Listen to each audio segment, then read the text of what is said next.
Bismillahirrahmanirrahim. Assalamualaikum warahmatullahi wabarakatuh. Baik, kami dari kelompok 4, kami akan menjelaskan materi tentang model-model penelitian studi Islam.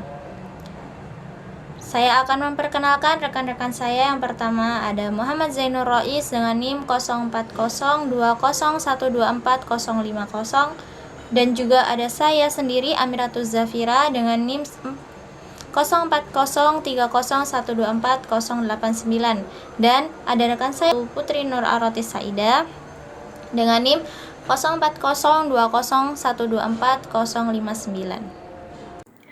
Baik, untuk model penelitian studi Islam yang pertama yakni dengan metode tafsir, di mana tafsir sendiri berasal dari akar kata fasaro yang artinya menjelaskan dan menyingkap yang tertutup.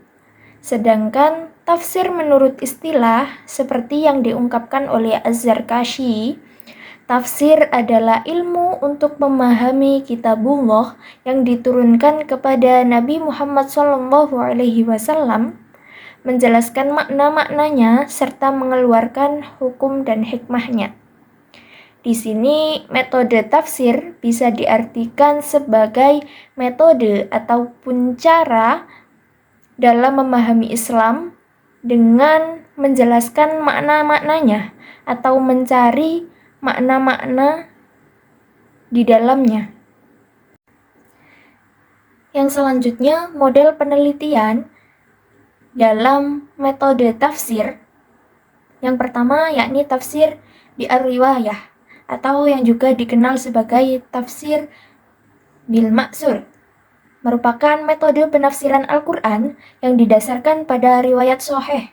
Sumber utamanya meliputi yang pertama Al-Quran, yang kedua hadis Nabi SAW, yakni berupa penjelasan langsung dari Rasulullah. Yang ketiga pendapat sahabat, karena mereka memahami konteks wahyu yang turun. Dan yang keempat pendapat tabi'in. Ini digunakan jika riwayat dari Nabi atau sahabat tidak ada. Metode ini sangat menekankan keaslian dan otoritas sehingga cenderung minim penyimpangan. Namun, keterbatasannya adalah tidak semua ayat memiliki riwayat penjelasan langsung dan tidak selalu menjawab isu kontemporer. Contoh tafsir ini adalah karya tafsir Ibnu Katsir dan tafsir At-Tabrani. Model penelitian metode tafsir yang kedua yakni tafsir bi'ar-ra'i adalah metode penafsiran Al-Quran yang menggunakan akal, ijtihad, dan penalaran dalam memahami ayat-ayat Al-Quran dengan tetap berpedoman pada prinsip-prinsip syariat. Penafsiran ini dilakukan ketika tidak ada riwayat langsung dari Nabi, sahabat, atau tabi'in. Tafsir bi'ar-ra'i menggunakan logika dan analisis rasional, berpedoman pada ilmu pendukung seperti bahasa, balaghah, usul fikih, dan sejarah. Tidak bertentangan dengan Al-Quran, hadis, dan konsensus ulama. Berpotensi subjektif jika tidak didasarkan pada kaidah yang benar. Untuk model penelitian metode tafsir yang ketiga, yakni tafsir bil isyari, adalah metode penafsiran Al-Quran yang menggali makna tersembunyi atau isyarat spiritual, sufistik, dan filosofis dari ayat-ayat Al-Quran. Penafsiran ini sering digunakan oleh ulama tasawuf untuk menemukan hikmah mendalam di balik makna literal ayat. Tafsir bil isyari menafsirkan ayat secara batiniah selain makna dohir, mengaitkan ayat dengan makna-makna spiritual dan tasawuf, tetap mempertahankan kesesuaian dengan syariat Islam dan akidah, memberikan wawasan spiritual yang mendalam, memperkaya pemahaman Al-Quran secara batiniah. Contoh tafsir ini adalah tafsir Tustari, karya Sahal At-Tustari, dan karya-karya tafsir sufi seperti Ihya Ulumuddin oleh Imam Al-Ghazali. Model penelitian metode tafsir yang selanjutnya yakni model penelitian tafsir Ibnu Jarir. Ibnu Jarir At-Tabari adalah ulama besar yang dikenal sebagai pelopor tafsir Al-Quran dengan pendekatan bil ma'thur, tafsir bi'ar-riwayah. Model penelitian tafsirnya tercermin dalam karya monumentalnya, Jami al-Bayan fi Tafsir Al-Quran, yang menjadi rujukan utama dalam tradisi tafsir klasik. Model penelitian tafsir Ibnu Jarir ini diantaranya satu, berbasis riwayat, mengutamakan tafsir berdasarkan Al-Quran, hadis, dan pendapat sahabat atau tabi'in. Yang kedua, sanad yang kuat, menyertakan sanad setiap riwayat untuk menjamin keabsahannya. Yang ketiga, analisis linguistik. Analisis linguistiknya menggunakan ilmu bahasa Arab, seperti nahwu, sorof, balaghah, untuk menjelaskan makna ayatnya. Yang keempat, penyajian pendapat beragam. Di sini menyebutkan berbagai pandangan ulama sebelumnya, lalu memberikan pendapat yang dianggap paling kuat. Yang kelima, komprehensif, menafsirkan setiap ayat dengan mendalam, baik dari aspek makna literal, konteks sejarah, maupun hukum yang terkandung. Metode Ibnu Jarir ini menjadi fondasi penting dalam tradisi tafsir, menggabungkan keilmuan riwayat dan analisis yang sistematis. Metode hadis. Pengertian hadis. Hadis adalah perkataan, perbuatan, atau persetujuan Nabi Muhammad SAW yang dijadikan sebagai sumber ajaran dan hukum dalam Islam setelah Al-Quran.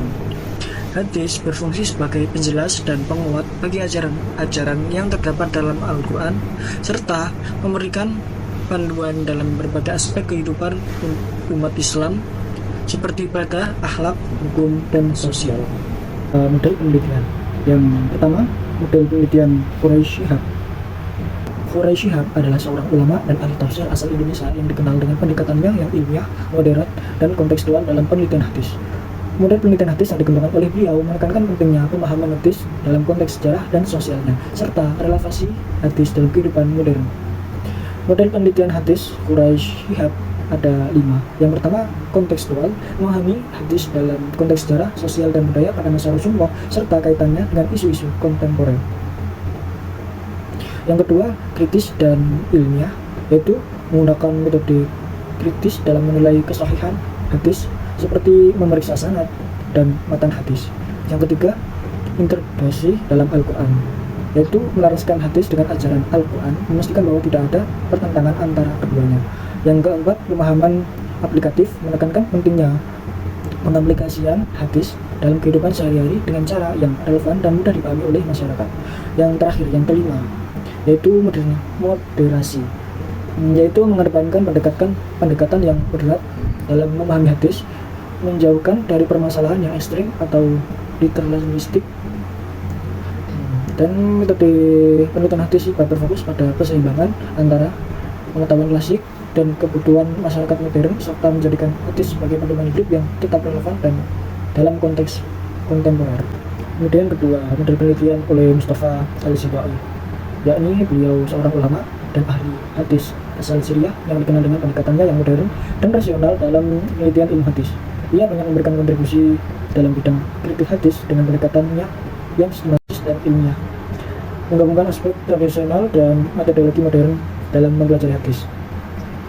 Model penelitian ilmu hadis beliau terdapat di sini ada 5 ya. Yang pertama, kritik sanad dan matan, menekankan pentingnya memeriksa kesahihan sanad dan matan hadis untuk memastikan kesahihan dan keasliannya. Yang kedua, metode ilmiah, menggunakan pendekatan ilmiah dan rasional dalam menganalisis hadis, serta memperkenalkan metode baru dalam penilaian kualitas hadis. Yang ketiga, pentingnya konteks, yaitu menilai hadis dalam konteks sosial, politik, dan budaya pada masa Nabi Muhammad SAW untuk memahami pesan yang ingin disampaikan. Yang keempat, integrasi dalam ilmu fikih dan sosial. Yang kelima, menekankan kesahihan hadis. Jadi model penelitian hadis Mustafa Al-Sibai berfokus pada pendekatan kritis yang ilmiah dan rasional, serta pentingnya integrasi hadis dalam konteks sosial dan fikih modern. Yang terakhir, model penelitian Zain Al-Abidin Abdul Ar-Rahim bin Husain, yaitu beliau seorang ulama hadis yang terkenal dengan pendekatannya yang kritis dan sistematis dan dalam meneliti hadis. Ia memberikan kontribusi dalam bidang ilmu hadis yang mengutamakan kajian tentang sanad, matan, dan keautentikan hadis. Model penelitian ilmu hadis beliau ada 5 di sini, terdapat 5. Yang pertama, kritik sanad dan matan, fokus pada evaluasi kesahihan sanad dan matan, menilai kesesuaian antara teks hadis dan konteksnya. Yang kedua, penggunaan ilmu mustalah hadis, yakni menggunakan istilah dan kaidah ilmiah yang terdapat dalam menilai status hadis seperti sahih, hasan, dan dhaif. Yang ketiga, penekanan pada kualitas perawi, yaitu memperlihatkan kredibilitas dan integritas periwayat hadis, semacam kecermatan dalam mengidentifikasi kesahihan atau kelemahan dalam periwayatan. Yang keempat, metode sistematis, yaitu menyusun dan mengklasifikasikan hadis dengan cara yang sesuai, menilai hadis berdasarkan aplikasi praktis dalam kehidupan sehari-hari, serta hubungan antara hadis dan hukum Islam.